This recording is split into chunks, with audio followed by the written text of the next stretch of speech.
গত ভিডিওতে আমি ঢেলাইচণ্ডী মাকে বলেছিলাম, মা তোমার এই ভিডিওটি 50 লক্ষ মানুষের কাছে পৌঁছে দেব।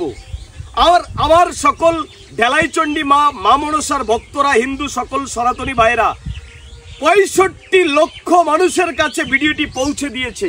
এই জাগ্রত মা মনসার ভিডিও এটি রয়েছে ঢেলাইচণ্ডী মায়ের মন্দির বা স্থান। চাকরি থেকে সন্তান লাভ সবকিছুই কিন্তু এখান থেকে পাওয়া সম্ভব। আপনি একটি ঢেলা বেঁধে মানত করেছেন আর মা আপনার চাওয়া পাওয়াকে কমপ্লিট করেনি, এটা কখনোই হয়নি। মা 2 হাত ভরে আপনাদেরকে আশীর্বাদ করেছে। ব্রিটিশ আমল থেকে হয়ে আসছে এই ঢেলাইচণ্ডী মায়ের পুজো। গত ভিডিওতে আপনাদের দেখিয়েছিলাম কয়েক লক্ষ লোকের সমাগম হয়েছিল এই ঢেলাইচণ্ডী মায়ের কাছে। আর আজকে আমি একা একা এসেছি মায়ের কাছে পুজো দেবার জন্য, ধূপ ধরাবার জন্য।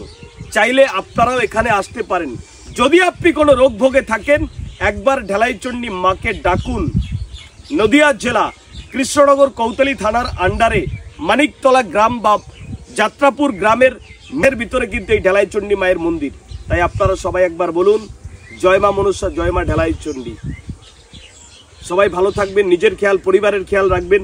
অবশ্যই ভিডিওটি প্রচুর পরিমাণে শেয়ার করে দেবেন।